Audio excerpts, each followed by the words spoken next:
Leave इन में रह रही इस मशहूर अदाकारा को क्यों इसके बेटों ने ही कत्ल कर दिया। बॉलीवुड की एक ऐसी अभिनेत्री जिन्होंने लंदन से आकर बॉलीवुड में काम करना शुरू किया और पहली ही फिल्म से पहचान बना ली। विदेश से आने के बावजूद ये हिंदी और पंजाबी में फर्राटेदार डायलॉग बोलती थी, लेकिन क्यों अपने 7 साल के फिल्मी करियर में उन्होंने सिर्फ गिनती की फिल्मों में ही काम किया, जिसके पीछे बड़ी वजह रही। क्या आप मानेंगे, उस दौर में भी वह बिना शादी के अपने प्रेमी के साथ लिव इन रिलेशनशिप में रहती थी। और क्या आप यकीन करेंगे, उनके प्रेमी के बेटों ने ही उन्हें बेरहीम से कत्ल कर डाला और उनकी मौत की गुत्थी आज भी नहीं सुलझती। कौन थी वह अदाकारा और क्यों उनके बुढ़ापे का एक दर्दनाक अंत हुआ, बताएंगे सब कुछ। बने रहिए वीडियो के अंत तक। आज हम बात कर रहे हैं हीयर रांझा जैसी बेहतरीन फिल्म में काम करने वाली हीरोइन प्रिया राजवंश की। उन्होंने अपने छोटे से करियर में बेहतरीन फिल्मों में काम किया और यादगार फिल्में दी। उन्होंने कम समय में ही खुद को बॉलीवुड में स्थापित कर लिया था, लेकिन आपको जानकर हैरानी होगी कि वह एक जाने माने डायरेक्टर प्रोड्यूसर के साथ लिव इन रिलेशनशिप में रहती थी और आखिरकार उन्हीं के घर में उनका प्लान्ड मर्डर कर दिया गया। प्रिया राजवंश की लीक से हटकर जिंदगी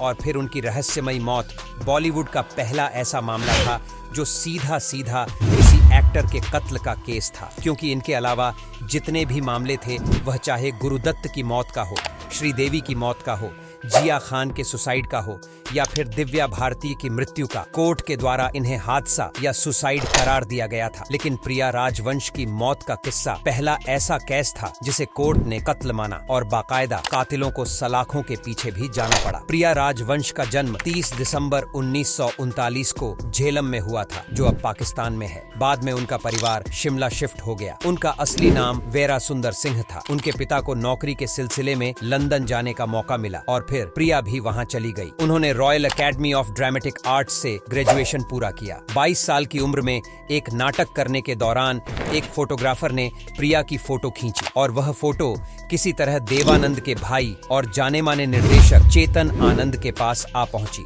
चेतन उस समय अपनी फिल्म हकीकत के लिए एक नए चेहरे की तलाश कर रहे थे। तस्वीर देखते ही वह प्रिया की खूबसूरती से प्रभावित हुए और उन्हें लगा कि उन्हें फिल्म के लिए हीरोइन मिल गई है। चेतन आनंद ने किसी तरह से प्रिया से संपर्क किया और मुंबई आने का न्योता दिया। दोनों की मुलाकात हुई और फिल्म के लिए प्रिया को फाइनल कर दिया गया। कुछ लोग यह भी बताते हैं कि चेतन आनंद की पत्नी ने ही उन्हें ड्रामे में देखा था और पति का कार्ड देकर मिलने के लिए कहा था। 1964 में फिल्म हकीकत रिलीज हुई और बॉक्स ऑफिस पर सुपरहिट रही। लोगों ने प्रिया की एक्टिंग को भी बहुत पसंद किया और वह रातों रात स्टार बन गई। खबरों की माने तो फिल्म की शूटिंग के दौरान प्रिया और चेतन करीब आ गए और दोनों ने साथ रहने का फैसला किया। बताया जाता है कि चेतन आनंद पहले से शादीशुदा तो थे, लेकिन अपनी पत्नी से अलग रह रहे थे और उनकी जिंदगी में प्रिया की एंट्री से पहले ही पत्नी के साथ उनके रिश्ते बिगड़ चुके थे। चेतन के दोनों बेटे अपनी मां के साथ रहते थे, लेकिन वह पिता के साथ काम भी सीख रहे थे। 70 के दशक में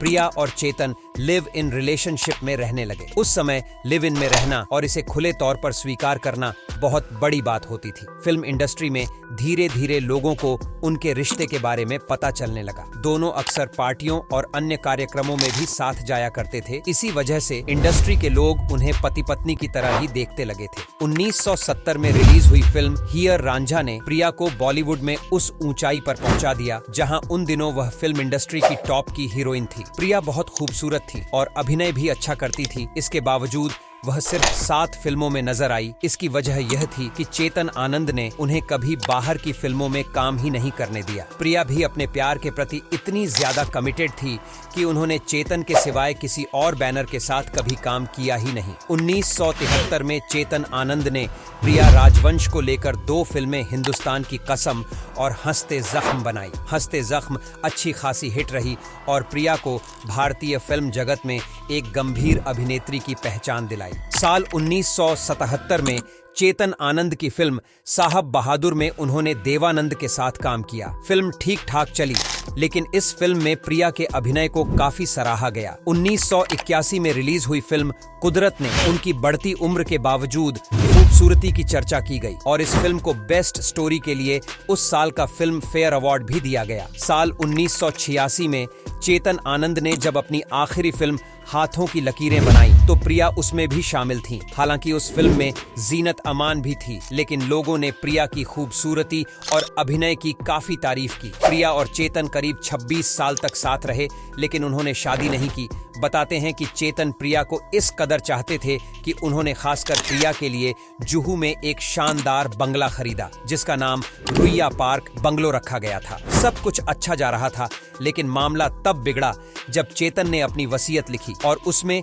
अपने दोनों बेटों के साथ साथ प्रिया राजवंश को भी हिस्सेदार बनाया। जो बांग्ला उन्होंने खरीदा था, उसका एक हिस्सा उनके दोनों बेटों का था और दूसरा हिस्सा प्रिया राजवंश का। बताया जाता है कि चेतन के दोनों बेटे प्रिया की वसीयत में हिस्सेदारी से खासे नाराज हुए थे। इस बात को लेकर घर में बहुत हंगामा भी हुआ। उन्हें लगता था कि प्रिया उनके परिवार का हिस्सा नहीं है और ऐसे में वसीयत में हिस्सेदार बनाना सही नहीं है। प्रिया राजवंश के लिए मुसीबत तब शुरू हुई जब चेतन आनंद 6 जुलाई 1997 को बीमारी की वजह से इस दुनिया से चले गए। जब तक चेतन जिंदा थे, उन्होंने प्रिया को बिना शादी के भी पत्नी का दर्जा दिया था, उनका खर्च उठाते थे और उनका ध्यान भी रखते थे। लेकिन उनके जाने के बाद उनके दोनों बेटे चाहते थे कि अब प्रिया इस बंगले को खाली कर दें, क्योंकि धीरे धीरे उस बंगले की कीमत बढ़ने लगी थी और दोनों बेटों को यह डर था कि अपने हिस्से का बंगला प्रिया किसी को बेच ना दे। लेकिन उम्र कैसे पड़ाव पर प्रिया कहाँ जाती, इसलिए उन्होंने घर नहीं छोड़ा और दोनों को भी समझ आ गया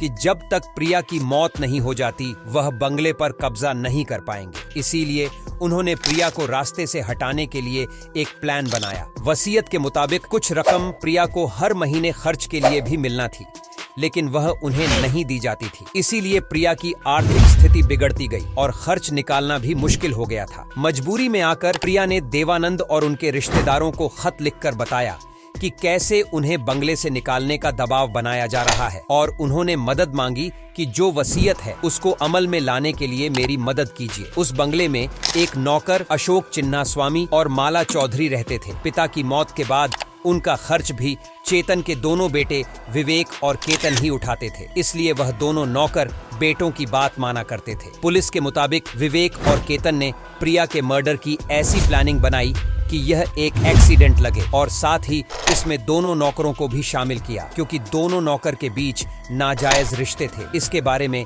विवेक और केतन को पता था। प्रिया को गला घोंटकर मारने का प्लान बनाया गया और 26 मार्च 2000 की रात को माला ने बेहोशी की दवा चाय में मिलाकर प्रिया को पिला दी। जब प्रिया बेहोश होने लगी तो अशोक ने उनका गला दबा दिया। इसी बीच माला को लगा कि प्रिया जिंदा है, तो उन्होंने बाथरूम में जाकर कपड़े धोने वाला लकड़ी का पट्टा लेकर सिर पर 2-3 बार वार किया। इसके बाद प्रिया की मौत हो गई। 27 मार्च की सुबह पड़ोसियों को पता चला कि प्रिया की मौत हो गई है। पड़ोसियों के रिपोर्ट दर्ज करने पर मामला दर्ज हुआ। पहले तो केतन और विवेक ने नौकरों पर ही इल्जाम डाला, लेकिन कड़ाई से पूछने पर उन्होंने अपना गुनाह कबूल कर लिया। 2 साल चले इस केस में। लोअर कोर्ट से चारों को उम्र कैद की सजा सुनाई गई, लेकिन 2011 में हाई कोर्ट से उन्हें बेल पर रिहाई दे दी गई। अब यह मामला दोबारा से चलाया जा रहा है और अब विवेक और केतन के मुताबिक प्रिया की मौत बाथरूम में फिसल कर हुई थी। ये मामला कब सुलझेगा और प्रिया को इंसाफ मिल पाएगा या नहीं, ये अब तक एक पहेली है।